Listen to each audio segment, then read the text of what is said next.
So avoiding injuries in your training, that's going to be one of the biggest keys to success in a consistent training program. So the last video I made was on training consistency and how we can find consistency within our training. This is going to be a piggyback off of that because, like I said, one of the biggest setbacks, drawbacks, and one of the things that people face most often is going to be injuries in their training, and then that can lead to a stoppage of training, and then therefore you're not able to proceed with whatever adaptations that you're trying to get better with, whether it's strength, conditioning, mobility, whatever the case may be.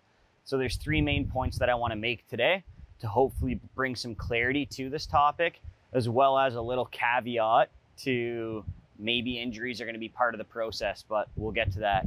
So one of the first ways, probably the most one of the ways that people fall into injuries the most is applying too much stress. And so we're going to speak about load and volume within training, because obviously people accumulate stress in their day-to-day life every single day. We're not even going to consider that. We're going to consider in the actual training setting. And so you can kind of split this up into two categories. You can go, there's acute situations that cause injuries and there's chronic situations that cause injuries, and I'll expand on this. So acute situations typically occur most often within, weight training, strength training, moving heavy loads, however you want to classify that. But when we're actually lifting weights, and this can occur, you step into the gym one day, I'm sure we've all fallen into this situation before to some extent, whether it's you step into a deadlift and you hurt your low back, or you're doing a dumbbell press and you feel something in your shoulder. This is going to occur typically within the muscle tendon complex. And this is going to be because you've applied too much load or too much weight, either too soon, so you've progressed the loading too quickly, or again, for whatever reason, your body just wasn't able to manage that load that day.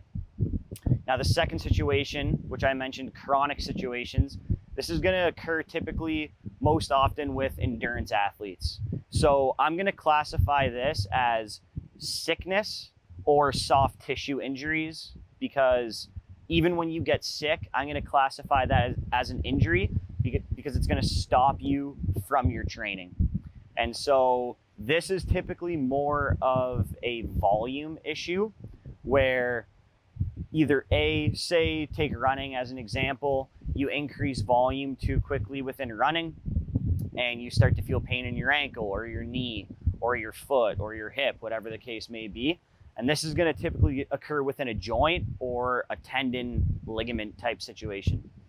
Now, if you get sick, this could mean that you're just pushing too much volume all the time. This is going to lead into my second point. But again, I'm going to consider sickness a form of injury because it's going to stop you from progressing within your training. Now, the second point that I want to make is understand the role of your training, or understand the role of training, because false beliefs or a misunderstanding of what you're trying to achieve through your training can drive dumb decision making. I think one of the most common false beliefs that people have within their training is that training burns calories. Not that it doesn't burn calories, but this may be the main driver for some people within their training program.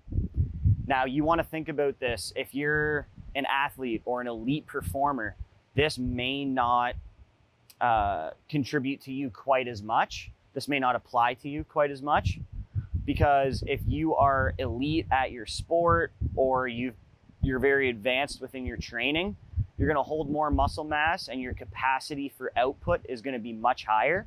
So people in those situations, they may burn a lot of calories within their training. Now, that doesn't mean that that's going to be the main driver or the main reason that they're training, because the main reason we train, or the role that training plays within our lives, is going to be physiological adaptations of strength, muscle growth, endurance, flexibility, right? We can there's probably some more subset groups that we could mention, but those are going to be kind of the main ones. And so that's the role of your training. Your role is to get better at those attributes, or to get that physiological adaptational response from the body. Now, if you are not elite at training, elite at a sport, you haven't been training for a decade plus, we're going to classify you more as a novice trainee. that means you're probably going to hold less muscle mass and you're going to have less capacity for output or work. So your training, you're going to be very surprised at how little calories you burn within a training session. I think that's a massive misbelief that a lot of people have, is that they think they're burning exuberant amounts of calories within their training. When again, for most of us, including myself, we're probably not burning as much as you think. And so, like I said, the main false belief is that training burns calories, and you allow that to be the main dictator in driving when you train, why you train, and how you train. Third point, piggybacking off of that, is going to be nutrition. So we all know that nutrition plays a vital role in our body mass index, how much muscle we hold, how much fat we hold, how much fat we lose.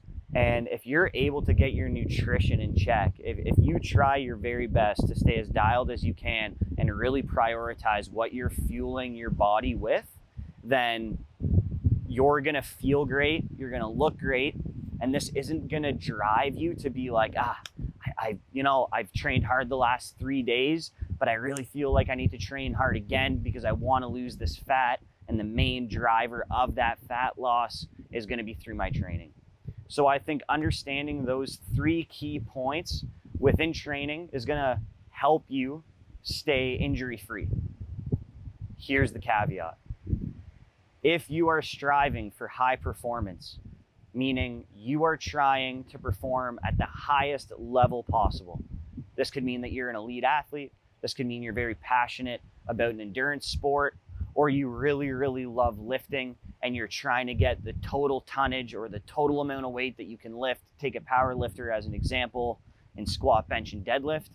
This means that that is going to be your main priority, and you're pushing the boundaries, right? You're pushing the boundaries of what your body is able to do in terms of performance, because you want to find that edge of what am I truly capable of. And if you are one of those people and you're trying to find that edge, a lot of the times you're going to find it through trial and error, right? Because that's what's driving you. That's what you're passionate about. Maybe that's how you make your money. And that's going to be the main reason or the main fulfillment and purpose within your training, is pushing the boundaries of what your limits are. And like I said, sometimes you're going to find those limits.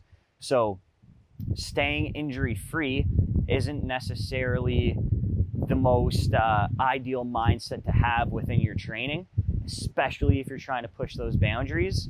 However, there are ways in which you can go about your training, start to understand the role of training, start to value your nutrition, and start to understand how stress plays a critical role in your body's performance and its ability to stay healthy.